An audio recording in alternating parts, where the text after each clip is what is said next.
समबाहु त्रिभुज। समबाहु त्रिभुज, समबाहु त्रिभुज क्या होता है? ऐसा त्रिभुज जिसकी तीनों भुजाएं क्या होती हैं?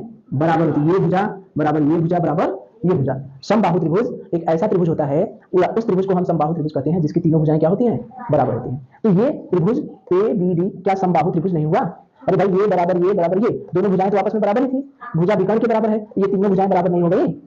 हो गई है। तो समबाहु त्रिभुज में जो प्रत्येक कोण होता है वो होता है 60 अंश। कितना होता है? समबाहु त्रिभुज में प्रत्येक कोण कितना होता है? 60 अंश। तो त्रिभुज एबीडी में ये भी कोण कितना होगा? 60 अंश। ये भी कोण कितना होगा? 60 अंश। ये भी कोण कितना होगा? 60 होगा। प्रत्येक कोण कितना हो गया? 60 अंश हो गया। अब इसको मिटा दे पूरे को। ठीक है, कैसे हमने देखा भाई? ये समचतुर्भुज था, इसकी एक भुजा एक विकर्ण के बराबर थी। अब जो समकोण चतुर्भुज की सभी भुजाएं बराबर होती हैं, तो ये भुजा इसके बराबर और ये भुजा इसके बराबर, तीनों भुजाएं बराबर हो गई। तो हमारे पास त्रिभुज हो गया, त्रिभुज ए बी डी। कौन सा त्रिभुज है? त्रिभुज ए बी डी में प्रत्येक कोण कितना हो गया? कितना है? 60 अंश है। उसी तरह से एक त्रिभुज और बना, ये भी तो बराबर होगा, ये बराबर ये बराबर, ये दोनों तो भुजाएं हैं, ये आपस में बराबर होंगी। विकर्ण दिया है प्रश्न में, यानी हमारे पास एक त्रिभुज और है। कौन? B C D. त्रिभुज बी सी डी, इसमें भी तो प्रत्येक कोण कितना होगा? प्रत्येक कोण कितना होगा? 60। क्यों? क्योंकि यह भी तो समबाहु त्रिभुज बना, ये भी समबाहु त्रिभुज बना, ये भी समबाहु त्रिभुज बना। इसमें टोटल कितने समबाहु त्रिभुज बने? 2। तो इसमें भी तो प्रत्येक कोण कितना होगा? 60 अंश। ये भी कितना हो गया? 60 अंश।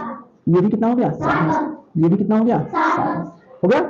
तो इस समचतुर्भुज में एक विकर्ण हमने खींच दिया, तो इस समचतुर्भुज में टोटल कितने त्रिभुज बन गए? 2। कितने त्रिभुज बन गए? 2। एक त्रिभुज है A B D, A B D, A B D. ये त्रिभुज की सभी भुजाएं बराबर हैं, यानी ये त्रिभुज समबाहु त्रिभुज है। तो इसका प्रत्येक कोण कितना हो गया? 60 अंश। अब उसी तरह से एक त्रिभुज बना बी सी डी, ये भी क्या है? समबाहु त्रिभुज। क्यों? क्योंकि तीनों भुजाएं इसकी क्या है? बराबर है। तो इसमें भी प्रत्येक कोण 60 अंश।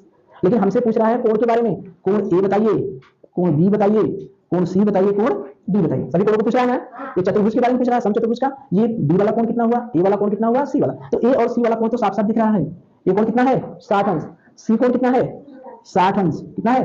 60 अंश। अब देखिए बी वाला कोण कितना है? 60 ये और 60 ये, दोनों जोड़ देंगे ना, कितना हो गया? 120 अंश।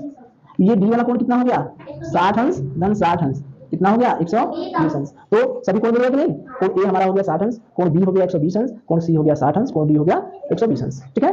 प्रश्न क्या था? समचतुर्भुज का विकर्ण उसकी भुजा के बराबर है। जो विकर्ण है वो किसके बराबर है? भुजा के। तो सभी अंतःकोणों को बराबर का मान ज्ञात कीजिए। तो विकर्ण हमने एक तो खींच लिया, ये भुजा के बराबर है, यानी ये विकर्ण एक भुजा के बराबर है। तो विकर्ण जब एक भुजा के बराबर है और सभी भुजाएं आपस में बराबर होती हैं, तो ये जो विकर्ण है सभी भुजाओं के बराबर हो गया ना।